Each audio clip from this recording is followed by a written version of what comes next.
hanyuma ubu twavuga ko hari umubano u Rwanda rufitanye na M23 kuko barahana imbibi muri Sud Kivu no muri Nord. M23 hari igihugu ifite ariko barahana imbibi ariko nta gihugu ifite.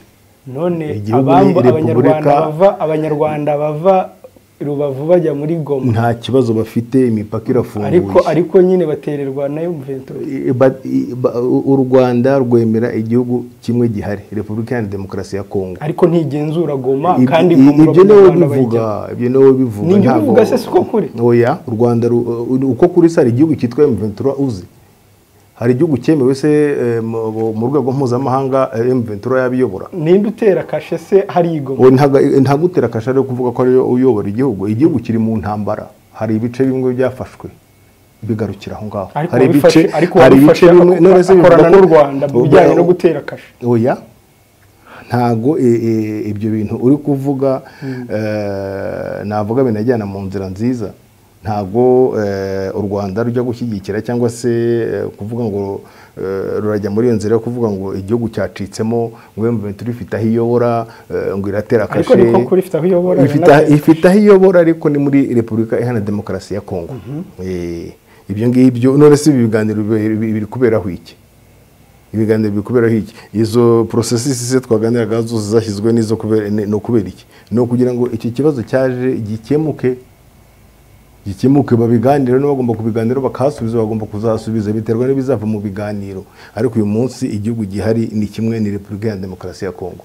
None se ubwo umuntu yavuga ko uruhande rw'u Rwanda kuri Gasutamo rudakorana n'uruhande rufite hirya kuri Gasutamo?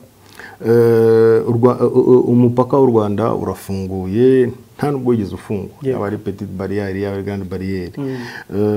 M23 ifashe hariya aho yafashe Goma hari umupaka, ngira ngo nayo nyuma yaho yafunguye imipaka.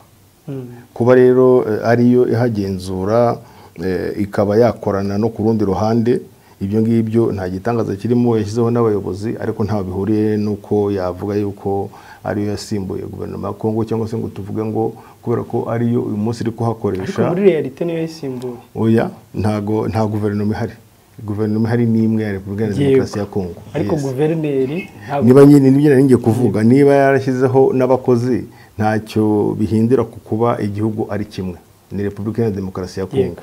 Hari aho batagenzura, si naho honyine, hari n'ahandi hirya no hino batagenzura kuva iyo zabonagana, cyangwa se n'ahandi tujye twumva hari muri za Ituri hari imitwe myinshi ifite aho igenzura. Hari aho twumvise, ntaho twumvaga se ngo FDLR irasoresha cyangwa se icuruza amakara. Ntabwo bivuze yuko kuba batagenzura ahantu hamwe igihugu cyacitsemo kabiri, cyangwa se bamwe batangiye kwigenga. Igihugu u Rwanda rubana nacyo, igihugu u Rwanda rukorana nacyo ni Repubulika ya Demokarasi ya Kongo. Niba hari aho bagenzura, hari impamvu zituma abantu bagomba gukorana, nta kundi byagenda ko ntabwo bihindura principe cyangwa se amahame agenderwaho. Hanyuma rero twagiye tubona ibiro bya Perezida wa Angola biyemeje ko Tshisekedi yemeye kugirana ibiganiro na M23. Nabonye n'umuvugizi w'ibiro bye Tina Salama tigeze abihakana. Mwabyakiriye mute? Kuvuga ko Tshisekedi yabyemeye sinzi aho bikuye. Ni itangazo rya Presidence ya Angola. Ibyo ni byo kwitondera, ahubwo wavuga uti turaza kumva nawe icyo bivugaho, kuko itangazo rya Presidence ya Angola cyangwa guverinoma ya Angola ryo rirasobanutse. Kugeza ubu ntago Perezida wa Repubulika ya Demokarasi ya Kongo yahakanye ko yagiyeyo, ntago yari yabishyuza ibyo Perezida wa Angola na guverinoma ye batangaje. Gusa icyo umuntu yavugamo nk'ibintu nka bitatu, ni ukuvuga yuko icyo cyavuzwe bigaragaza yuko niba guverinoma ya Kongo ari byo baganiriyeho, ari byo yemeye, bigaragaza yuko noneho bagiye mu murongo noneho w'ibyo abakuru b'ibihugu mu karere bakomeje kuvuga. Ibyo bakomeje kuvuga, bavuga bati mugomba kuganira na M23. Ngo M23 irahari. Yego. Ntabwo ari babandi bavuga ngo byandi bavugaga ngo ni abantu babiri bashyizwe imbere n'u Rwanda kugira ngo u Rwanda rubagire urwitwazo rwo kujya kwambuka muri Kongo kwiba amabuye y'agaciro, nkaho nta kindi kibazo u Rwanda rwagaragaje runasobanura. Icya kabiri ni uko noneho nubwo Perezida wa Repubulika ya Demokarasi ya Kongo yari yarabyemereye bagenzi be mu nama zitandukanye, ariko noneho yemeye yuko ku mugaragaro abo ba M23 niyo bicaranye nawe bakaganira, ni uko bafite ibyo bamubaza guverinoma ye nk'abanyekongo n'abakongomani, nubwo ari abakongomani bavuga ikinyarwanda, ibyo ngibyo cyangwa se ari abakongomani b'abatutsi, ibyo ngibyo ni amateka, ntacyo babikoraho. Imipaka cyangwa se bagiye gukorayo mu mirima y'amakawa, mu mabuye y'agaciro, ibyo ngibyo ubwo birasobanutse ari na kimwe mu bibazo babaza cy'ubwenegihugu bwabo. Ngubwo nkuko nayo mbikomojeho, kandi ubundi banazira iki, barahohoterwa, baricwa kubera inkomoko yabo. Ibyo ngibyo bikaba byaragizwemo uruhare ubwo neyo mitwe ikorerayo ya FDLR imbere y'icyitwariro uko yagiye ihindura amazina, yaragize uruhare muri urwo rwango bagirirwa bitewe n'uko bagezeyo n'ibyari bimaze kuba mu Rwanda. Ikindi ni uko niba bemeye ko baganira, ni uko uwo mutwe waba utakiri umutwe w'iterabwoba, kuko simbona guverinoma ya Kongo yemeye kwicarana n'abantu ishinja kuba bagize umutwe w'iterabwoba. Icyo nicyo cya mbere navuga. Icya kabiri ni uko niba bari bagiye muri iyo nzira, bemeye ko noneho ibibazo by'Abanyafurika byajya bikemurwa n'ibisubizo by'Abanyafurika. Ibyo ngibyo ni nabyo byatangiye hashyirwaho iyo processus twaze tuvuga ya Nairobi, nibyo byakomereje kuri iyo processus ya Rwanda, ni nabyo byakomejeje ubundi inama ihuza bwa mbere East Africa na SADC. Ni ibi byaba bigaragaje ko noneho rero hari inzira ya guverinoma ya Kongo yafashe yo kugira aho kujya kuri iyo principe yo kuvuga ati ibibazo bya hano bikemurwe mu karere cyangwa se muri Afurika bizabone kujya ahandi, ahubwo ikabanza kujya ahandi kandi nayo ibyiyemerera. Kuko ndibuka Minisitiri w'Ububanyi n'Amahanga wa Kongo mu kanama gashinzwe umutekano ku isi nawe bivuga ati ibibazo byacu biye bikemurwa muri Afurika, ariko bugacya ukumva birukanse hirya no hino mu bihugu by'i Burayi kwanduza isura y'u Rwanda, kurushinja nirwo rufasha M23, nirwo ruyikoresha no kurusabira ibihano. Ubwo rero bitangiye kugaruka kuvuga ati reka n'ubundi abakuru b'ibigo hano, abo duturanye biyemeje kudufasha, hari ibisubizo bagaragaje cyangwa inzira zanyurwamo kugira ngo ibisubizo biboneke, bakemera kubishyira mu bikorwa. Urumva ni ikintu cyiza cyo kuvuga ati duhere ku byo abatuye hano bemeye kudufashamo, ndetse ibi bibazo biba by'umutekano wacu binabagiraho ingaruka. Dufite impunzi hano mu Rwanda, zirahari mu Bugande, zirahari muri Kenya ndumva nta ihuriye na Kongo ku birebana n'imipaka, ariko impunzi ziriyo.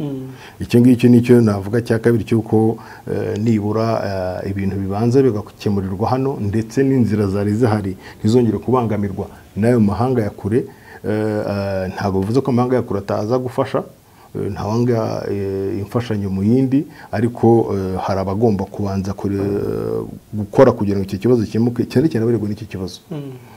Niba inama zibaye ugasanga habaye inama imwe ebyiri z'abakuru b'ibihugu, perezida wa Kongo ntahari kandi ikibazo kiriwe, nabyo biba ari ibyo kwibazwaho, ukibaza ese ubushake afite ni ubuhe.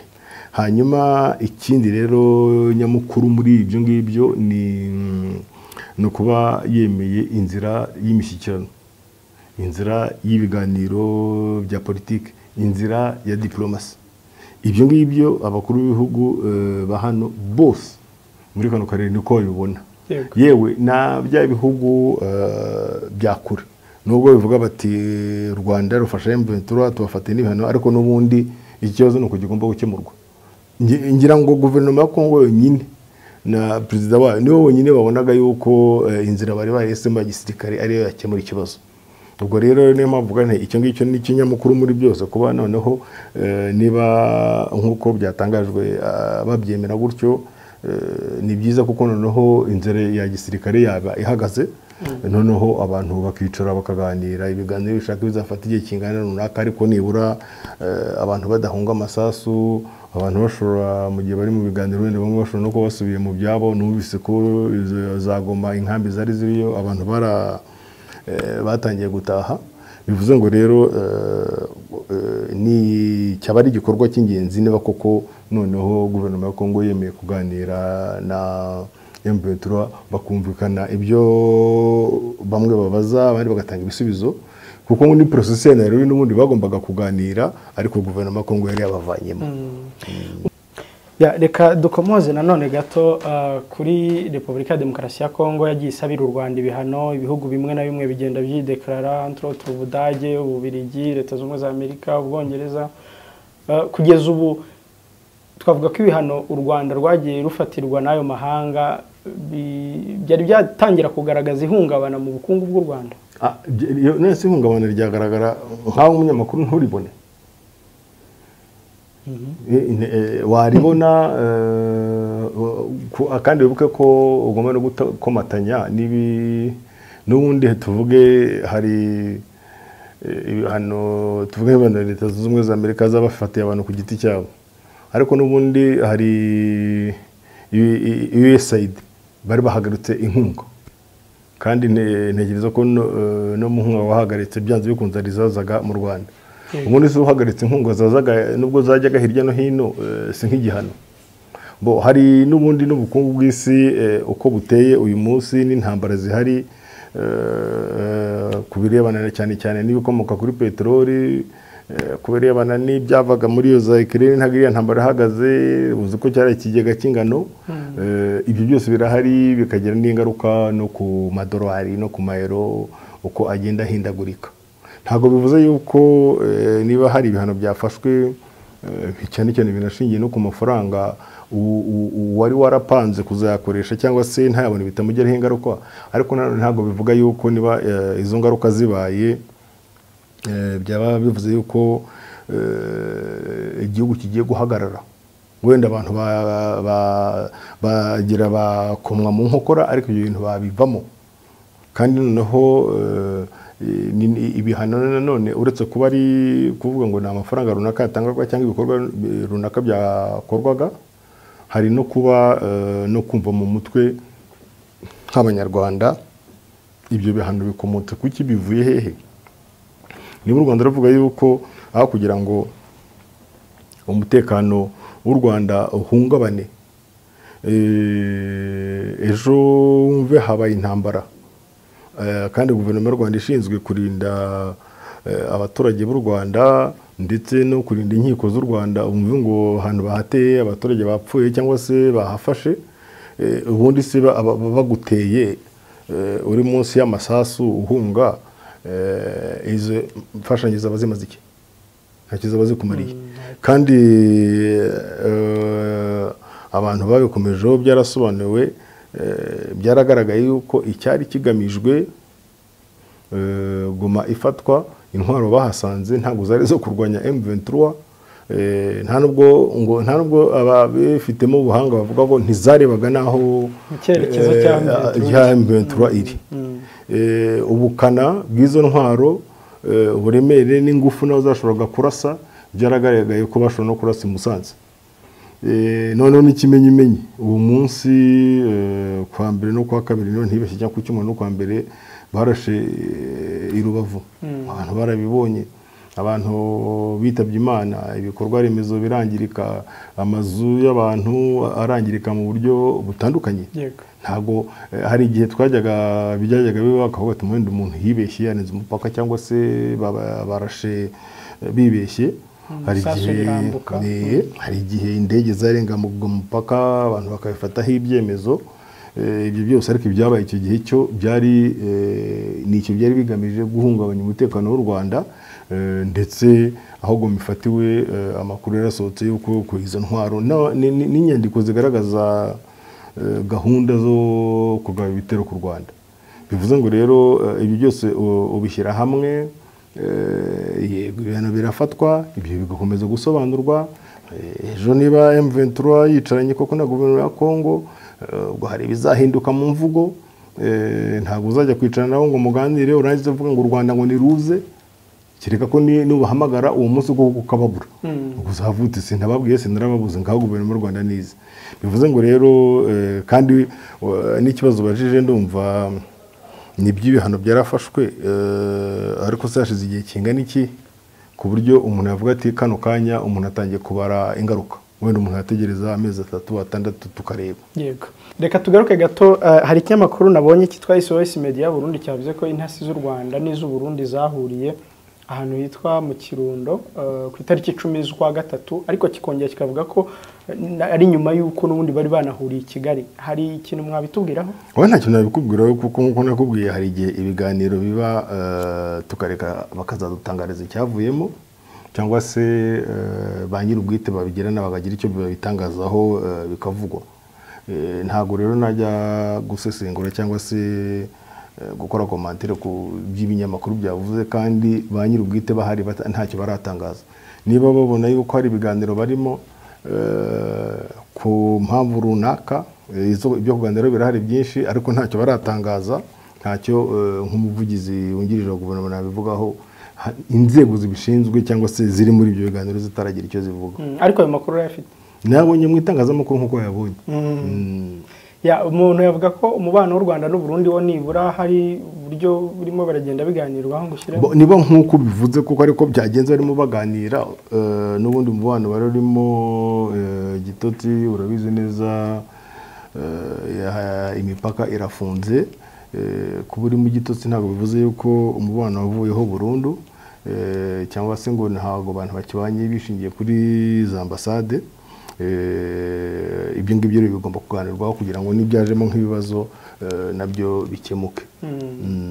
Hanyuma umubano w'u Rwanda n'Ububiligi, twabonye Ububiligi u Rwanda ruvuga ruti natwe tubaye duhagaritse gahunda z'imishinga y'iterambere twari dufitanye kugeza 2029.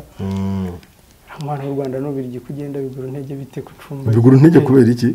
Ambasaderi Karega reka da ntumwemera, uwo Ububiligi bwohereje mu Rwanda uti reka da natwe ibyo muvuge muvuye aha. Ariko ntekereza yuko nawe urabizi neza, Ububiligi wagira ngo ikintu cyihariye kirimo hagati yarwo y'Ububiligi n'u Rwanda. Iyo ibihugu bibana, umubano w'ibihugu bushingiye ku bintu byinshi bitandukanye. Hari ubwo butwererane, hari uko bahana amaburusa abanyeshuri bakajya kwigayo, hari kuba bagirana ubutwererane mu birebana bya gisirikare, mu bushakashatsi runaka, mu buvuzi n'ibiki byose. Si ukuvuga yuko niba kimwe gihagaze umubano wose uhagaze. Ibyo ngibyo bisobanuka. Reka dufate urugero rusanzwe tubona bwa buri munsi, indege y'Ababiligi SN Brussels ngira ngo iza hano banza rero buri munsi, cyangwa se nibura gatanu mu cyumweru. Rwanda ya nayo nuko ni nka gatatu mu cyumweru cyangwa kabiri ijyayo.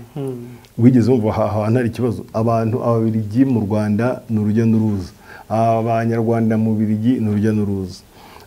Uvuze ba ambasaderi, iyo ambasaderi badahari mu bihugu byombi cyangwa se mu gihugu kimwe, hari ababasimbura.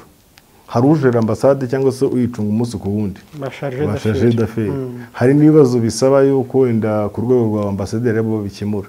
Icyo gihe uvuga uti ambasaderi uri muri Luxembourg cyangwa se uri mu Buholandi cyangwa se mu Budage, igihe habaye ikibazo gikeneye ambasaderi biri mu nshingano zawe. Ababiligi hano bakababwira uri Burundi cyangwa se Kinshasa cyangwa se Tanzania, muri Kenya bati niba hakeneye ikibazo ku rwego rwa ambasaderi n'inshingano zawe. Ambasaderi zakomeje gukora. Niba rero hari ibintu batumvikanyeho, tugaruka kuri icyo cyemezo u Rwanda rwafashe, ntabwo wabona igihugu cy'Ububiligi ari cyo cyafashe ya mbere mu kujya gukomatanyiriza u Rwanda ari igihugu cy'Ububiligi ubwacyo cyangwa se Ububiligi bugasaba n'ibindi bihugu n'imiryango mpuzamahanga kujya muri iyo nzira, ubwo se byaba atari ukwivuguruza cyangwa se kuryaryana kuvuga ngo dufitanye umubano, dufitanye ubutwererane, ariko uraca inyuma ruhinga ukajya kubaza abandi ko tugirana umubano ushingiye ku butwererane. U Rwanda ruravuga uti niba ari ibyo ngibyo rero n'ubundi n'ibyo twari dufitanye nabyo ntacyo bimaze, ni ukubeshyana.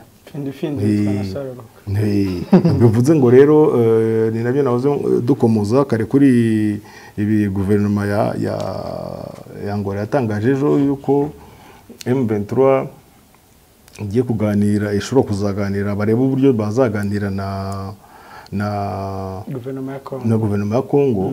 Bivuze ngo rero ejo se nibaganira nyine guverinoma y'u Rwanda y'Ububiligi ikavuga ati hasi ko bavugaga ko ari u Rwanda, none ko tubona bagiye kwiganirira bizagenda bite, bishobora nabyo kugira icyo bihinduraho.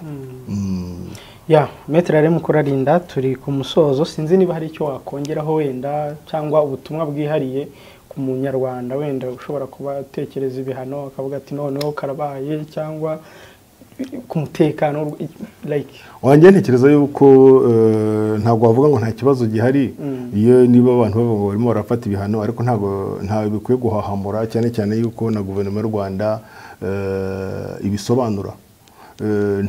Abanyarwanda barabibonye ubwo cyane cyane abari i Rubavu, ubwo nyine haterwaga ibyo bisasu. Ntekereza ko bo baraturusha twe turi hirya gatoya kumva icyo umutekano bivuze no kurinda icyo bivuze, no kuwusigasira. Barabibonye ibisasu bigwa mu Rwanda, bimwe bikahagwa ibindi bakabirasa, barabishyira ku mashusho n'abandi bo hirya no hino barabibona. Iyo umunyarwanda ageze avuga ati niba ari ibyo ngibyo n'umusoro nibashaka bawukube kabiri, yakwemera nyine bakawukuba kabiri, ariko bakagira umutekano. Bivuze ngo rero abanyarwanda bakurikire ibivugwa, bakurikire ibiba, ariko banumve ibyo babwirwa n'ubuyobozi bwabo bwa gisivili, bwa gisirikare, amabwiriza babahaye bayakurikize, hanyuma banafatanye mu gutekereza kuri icyo kintu. Ese wakwemera ugahara umutekano wawe, ugahara ubusugire bw'igihugu cyawe ngo kugira ngo baguhe imfashanyo, cyangwa se wareka izo nkunga zikareka, ariko ukabanza ukagira umutekano wawe, ukanagaragaza ko ibyo uvuga ari byo, kuko biretse gukora inkunga bavuga atari kubanza byandika ko byari urwitwazo. None bitangiye kugenda bigaragara mu mezi 3 se bizaba bigeze he, amahoro nagaruka, niba koko abantu bagiye mu zero mishyikirano, nibyo ngibyo nabyo bizabaho. Yego. Maître Alain Mukurarinda ni umuvugizi wungirije wa guverinoma y'u Rwanda, turagushimiye kubw'ikiganiro mwaduhaye. Murakoze cyane.